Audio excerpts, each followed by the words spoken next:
Hello everyone, আজি যেহেতু বতৰ ডাৱৰীয়া আৰু সেইবাবে মই আজি ঘৰতে চাহৰ লগত খাবৰ বাবে ঢেৰ কিবা বজাৰ কৰিলো বিশাল মাৰ্কেটৰ পৰা আৰু আজি আপোনালোককো দেখুৱাও মইনো কি বজাৰ কৰিলো আহকচোন আৰু প্ৰথমে মই আপোনালোকক দেখাইছো এইটো এটা ভুজিয়া হয় এইটো বাদাম আৰু চানা তেনেকে মিক্স থকা এইটো এটা ভুজিয়া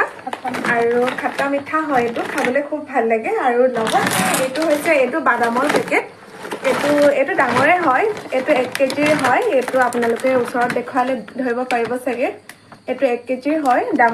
ডাঙৰ পেকেট গুটেইটা ডাঙৰ পেকেটে আনিছো আৰু লগতে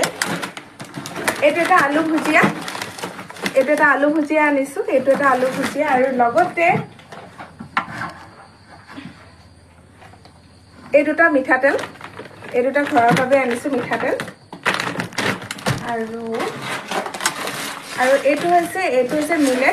মিলেটৰ ক্ষীৰ বনাই খাই খুব ভাল পাওঁ সেই কাৰণে মই এইটো মিলেট আনিছো আৰু লগতে এইটো বুট দালি এইটো ঘৰৰ বাবে আনিছো বুট দালি আৰু